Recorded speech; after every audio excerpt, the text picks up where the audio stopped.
names and numbers. It's how many people describe their favorite athletes on their favorite sports teams. In the case of the Florida Gators, there's a name and number combination that has been prevalent across multiple generations. In fact, you can't tell the story of the Florida Gators football program and their best moments in history without the number 22 worn by the Jacksons.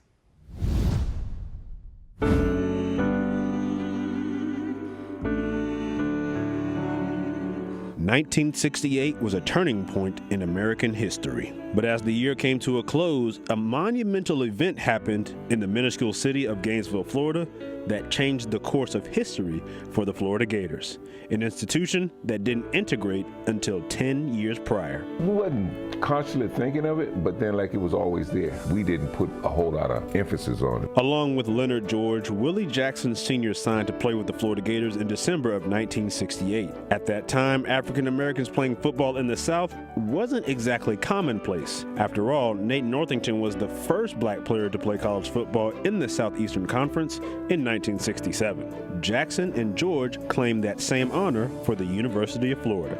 It means a great deal now. You know, back in the day, it was just something that we had to do, just going to school and I guess proving to the administrators that blacks could matriculate in a white institution and, you know, get the grades and play ball at the same time. Adding another color to the visual palette of the fans in attendance at the Swamp was certainly loud enough. After sitting out their freshman seasons, both became 3-year starters. On September 12, 1970, Willie Jackson became the first black player to step on the field in a Florida Gators uniform. It was fantastic, you know, like the thing is to see all those people in the stands and, you know, rooting for you to do good and so forth.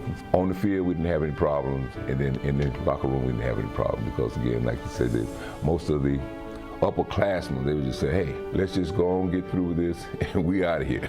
While Jackson was a black player between the white lines, things were manageable. Off the field, things were still quite tense. Black students that was in the stand, they would always tell us what was going on, how they would tell us to get them blanks out of there, and they wouldn't miss, and, you know, all kinds of stuff like that.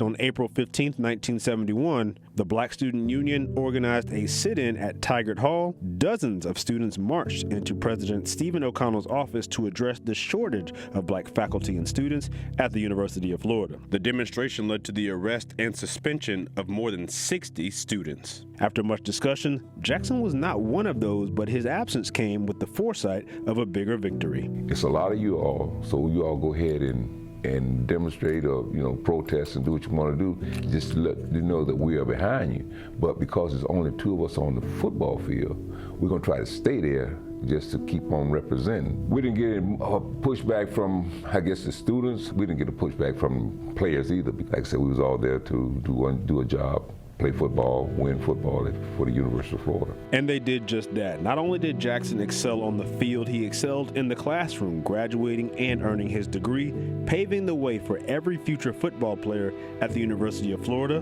with the same skin color. It means a great deal, and like I said, I'm so proud of the ones that, you know, like that came through and did well. And so many did just that. In fact, in 1989, the University of Florida experienced a bit of deja vu as the number 22 was once again seen making plays with the name Jackson on the backplate. Only this time, it was his son, Willie Jackson Jr. Make that Willie Jackson to the 15, to the 10, and they get all that yardage back. It's not like I was trying to push them and do things. It's just something that they had and they did, and they accomplished a great deal for themselves. And I'm, you know, ecstatic about it. That's the biggest part, I think. You know, he paved the way for everyone else to come. It's going to be Willie Jackson. When you think about him being the actual first, he and Leonard George, I think that's very significant in the sense that the actual first guys, black guys that ever play in the program, that's very significant. Jackson Jr. went on to have a stellar career himself. He finished his collegiate career with over 2,000 yards, 24 touchdowns, and eventually went on to have a 10-year career in the NFL. He had quite the role model to look up to while growing up, so much so that at a very early age, he knew that it was great to be a Florida Gator, wearing number 22, just like his father. When you're in the middle of it, I don't think it's that big a deal. It's after the fact, when you look back at it, it means a whole lot more. I always want to be a Gator. I remember the first time I actually got a taste of it, was the Alligator magazine paper. There was a big article on him during Black History Month, and it came to school, and we get it here, of course, because it's right on campus. And I looked at it, and it meant a whole lot to me then. It's like, man, that's pretty awesome. Junior left the University of Florida in 1994. We're full back to throw, looking, firing over the middle, all alone, diving, catch, inside the 5-yard line. But the legacy continued with his brother Terry, who was able to help capture the first national championship for the university in 1996. It's Jackson, he's gone. 3 players with the same last name, wearing the same number, making impacts on the campus that ultimately didn't want anyone that looked like them 30 years prior. Fast forward to the new millennium, a familiar sight. Already picking up about 7 is Khalil Jackson, the 3rd-generation Gator. Even more proud of my grandson for doing the things that he's doing, and like I said, he's making his own footprints in the legacy also. Once I got in at number 22, it was something special I had to hold on to, you know, because of what came before me, my granddad, dad, uncle. That's something that, you know, run deep within the Gator legacy and then within our family legacy. So that's why I had to hold on to it, and that's why it's so special to me. Well, I think that's one of the special things about him. I mean, as a parent, you only can do certain things, and you only can take your kids a certain place. And once they become who they're going to become, it's still great to see that he still understands and he's embraced it as well. So, I mean, it's a big honor to be able to continue that legacy. You know, I walk around with pride with that 22 and that Jackson on the back of my jersey. The Florida Gators have embraced the contributions of the Jackson family throughout the years and have made sure that those tales will live on. I want to say thanks to Leonard George and Willie Jackson for everything they did for our school.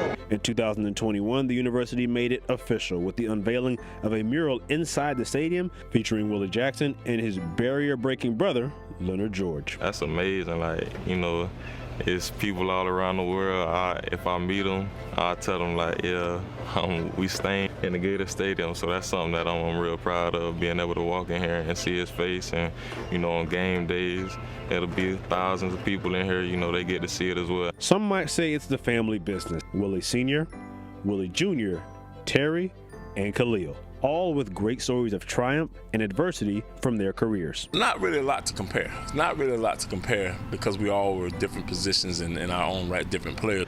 Yeah, I think my dad, he think he did his thing, which a lot of people tell me he probably was one of the best ones. Always fun to sit around and talk about who's the best athlete and that kind of thing always. Yeah, he liked to carry that pride with him.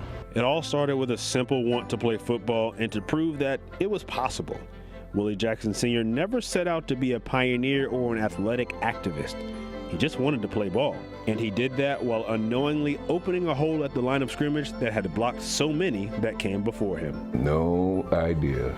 Never was a thought of it. You know, we never thought of anything of that nature. You know, like it just said all we wanted to do was, and the main thing to ingrain in everybody was that we got our degree. And that's what the main thing was, to go there and go to school and play ball and get your degree. And that's what happened. 22, I guess, is synonymous with Jackson. I mean, you have some other guys that have worn it that are great, you know, in their own right. But I think that's a Jackson number.